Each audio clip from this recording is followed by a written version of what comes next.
Hello friends, स्वागत है आप लोगों का एक बार फिर से एक और वीडियो में। आई होप आप लोगों को वीडियो पसंद आए। Welcome to my YouTube channel कहानी दिल से में। खोया हुआ नगर द्वारिका जो समुद्र के नीचे आज भी जिंदा है। कहते हैं कुछ शहर कभी नहीं मरते, बस समय उन्हें अपने आंचल में छुपा लेता है। ऐसा ही एक नगर द्वारका, जहां आज भी लहरों के नीचे इतिहास सांस ले रहा है। भगवान श्री कृष्ण की नगरी जो हजारों साल पहले लहरों में समा गई, पर आज भी समंदर की गहराई में जिंदा है। नंबर 1, द्वारिका की उत्पत्ति। महाभारत के अनुसार जब श्री कृष्ण ने मथुरा छोड़ने का निर्णय लिया तो उन्होंने एक नई नगरी बसाई। उसका नाम रखा द्वारिका। समंदर के किनारे सागर देव की भूमि पर यह नगर सोने और मणियों से बना था। चारों ओर ऊंची दीवारें, 7 द्वार और भीतर भव्य महल।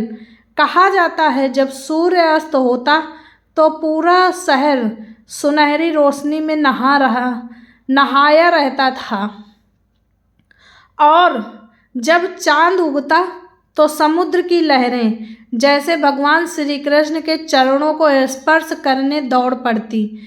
नंबर 2, कृष्ण और द्वारिका का वैभव। यह वही द्वारिका थी जहां श्री कृष्ण ने अपने प्रिय सखा अर्जुन को धर्म, नीति और राजनीति का मार्ग दिखाया। यही हुआ था शिशुपाल वध। यही पांडवों और यादवों की रणनीतियां बनी। द्वारका केवल एक शहर नहीं थी, वो धर्म का केंद्र थी। हर घर में वेदों की गूंज, हर सड़क पर भक्ति का संगीत। कहा जाता है द्वारका में कभी रात नहीं होती थी, क्योंकि नगर दीपों से इतना जगमगाता था कि अंधकार को जगह ही नहीं मिलती थी। नंबर 3, विनाश का रहस्य। समय बीता, युग बदला, और जब महाभारत का युद्ध समाप्त हुआ, कृष्ण ने जान लिया कि उनका समय अब पूरा हो चुका है। उन्होंने समुद्र किनारे ध्यान लगाया, और जब उन्होंने देह त्याग की तो समुद्र की लहरें धीरे धीरे बढ़ने लगीं। कहते हैं जैसे ही श्री कृष्ण ने आखिरी सांस ली, समंदर उफान पड़ा और पूरी द्वारका को अपने भीतर समा लिया।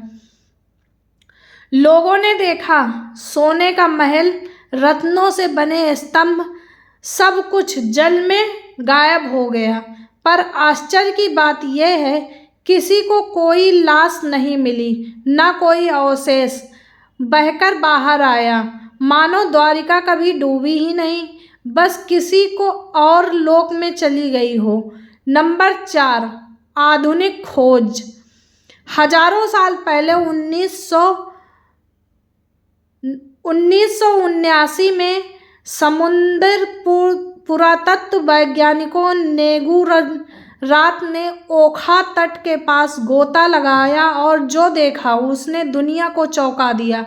पानी के नीचे मिले शहर के स्तंभ, दीवारें, पत्थर के द्वार, यहाँ तक कि मानव निर्मित सड़कों के निशान, आकाश दिशा और बनावट सब वैसी ही थी जैसी महाभारत में वर्णित है। डॉक्टर SR राव और उनकी टीम ने कहा, यह कोई साधारण बस्ती नहीं, यह तो उनकी उन्नति सभ्यता का नगर था।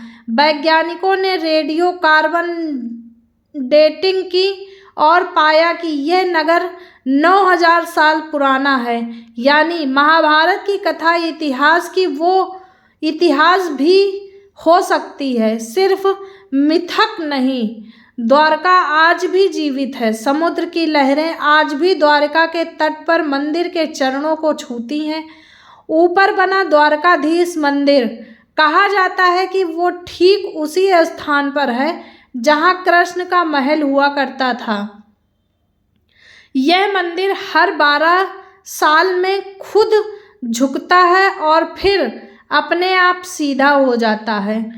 वैज्ञानिक कहते हैं यह समुद्र दबाव का असर है, पर भक्त मानते हैं कि यह श्री कृष्ण की उपाधि उपस्थिति का संकेत है। रात में अगर कोई गहराई में जाए तो कहते हैं वहाँ आज भी दीपक जलते दिखाई देते हैं, मानो द्वारका सचमुच अभी भी जीवित हो। द्वारका केवल एक खोया हुआ नगर नहीं, बल्कि यह आस्था का प्रतीक है। समय इसे मिटा नहीं सकता, क्योंकि जो श्रद्धा और सत्य पर टिका हो वो कभी डूब ही नहीं सकता।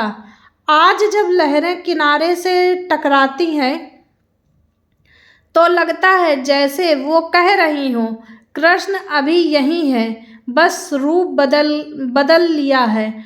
अगर आपको लगता है कि द्वारिका केवल एक कथा नहीं बल्कि भारत की जीवित आत्मा है, तो इस वीडियो को अपने दोस्तों के साथ ज़रूर साझा करें। लेकिन क्योंकि हर लहर में श्री कृष्ण का नाम बसता है, कमेंट में लिखिए जय श्री कृष्ण। अगर आपको भी लगता है कि श्री कृष्ण की द्वारिका आज भी हमारे विश्वास में जिंदा है, तो इस वीडियो को लाइक करें, अपने दोस्तों के साथ शेयर करें और हमारे चैनल @कहानी दिल से को सब्सक्राइब करना ना भूलें, ताकि ऐसी ही भक्ति और रहस्य से भरी कहानियाँ सबसे पहले आप तक पहुँचती रहें। मिलते हैं आपसे अगली वीडियो में, तब तक के लिए धन्यवाद। Thank you for watching my video.